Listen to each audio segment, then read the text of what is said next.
Buenas tardes, compañeros. Buenas tardes, doctor Roberto. El tema que les voy a exponer se titula México y Cuba 1964, el nacionalismo mexicano y la Guerra Fría. ¿Por qué Cuba y por qué 1964? Porque en este periodo, en este año, se presenta una coyuntura internacional que pone frente a frente al proyecto nacionalista mexicano, por un lado, y la confrontación que estaban librando las dos superpotencias a nivel mundial, por el otro. En julio de 1964, durante la novena reunión de consulta de la Organización de Estados Americanos, México fue la única nación en América Latina que se negó a romper relaciones formales con la República de Cuba y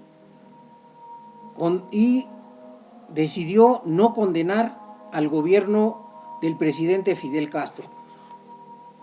Esta coyuntura, sus antecedentes y circunstancias es lo que voy a tratar de exponer a grandes rasgos. En primer lugar, vamos a revisar el contexto interno en el que el presidente López Mateos llega a la presidencia. López Mateos llega en circunstancias difíciles a la presidencia, sobre todo porque hay demandas de los sectores oficialistas y los sectores independientes de que se han dejado atrás los ideales de la Revolución Mexicana, que tienen que ver sobre todo con los ejidos y el control obrero y popular.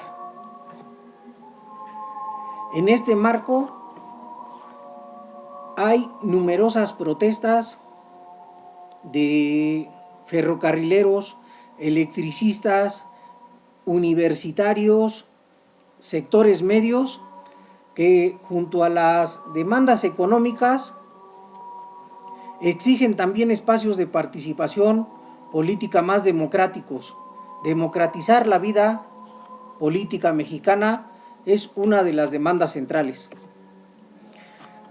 El gobierno de Adolfo López Mateos tuvo varias respuestas a estas demandas, las que consideró que eran un peligro para el proyecto estabilizador de industrialización que se venía desarrollando desde hacía ya algunos años. Les respondió en los momentos más decisivos con el uso de la fuerza. Fue el caso de los ferrocarrileros, que cuando el 25 de marzo de 1959 deciden estallar la huelga, inconformes por las respuestas que los empresarios habían dado a la revisión del contrato colectivo de trabajo, sobre todo los del Ferrocarril del Pacífico, el gobierno respondió con la represión y el encarcelamiento.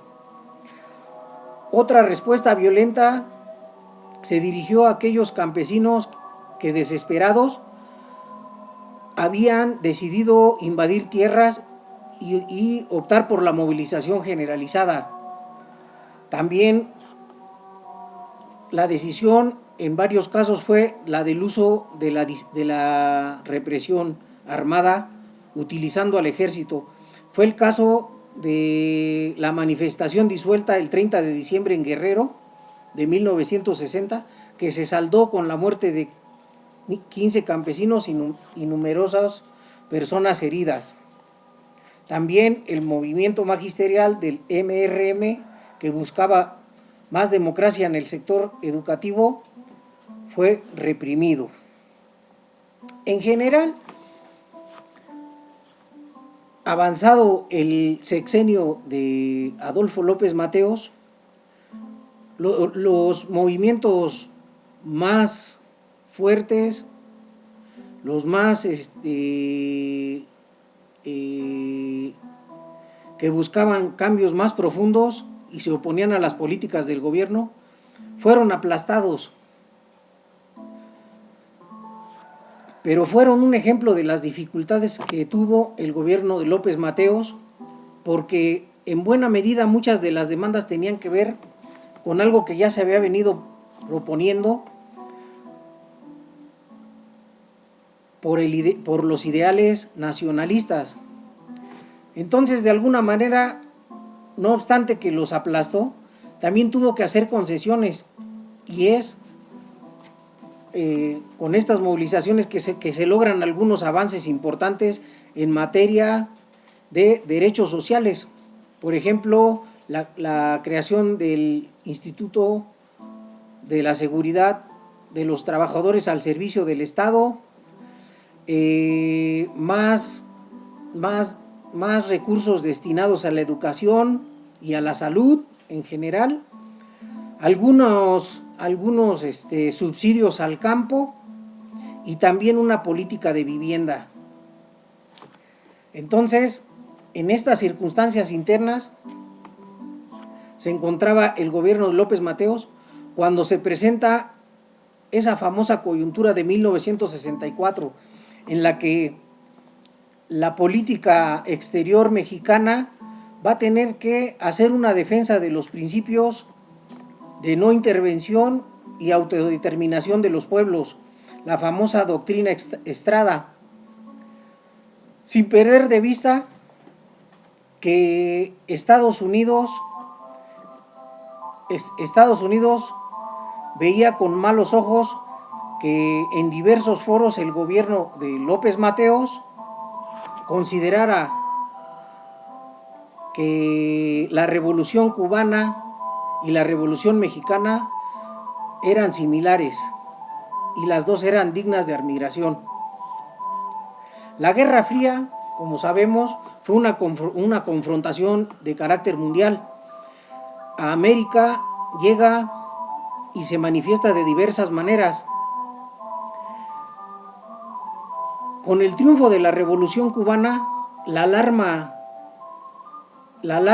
entre los especialistas o los asesores norteamericanos del gobierno se prende y consideran que es de verdad una amenaza para la estabilidad nacional y para la seguridad de todos los intereses norteamericanos en el continente.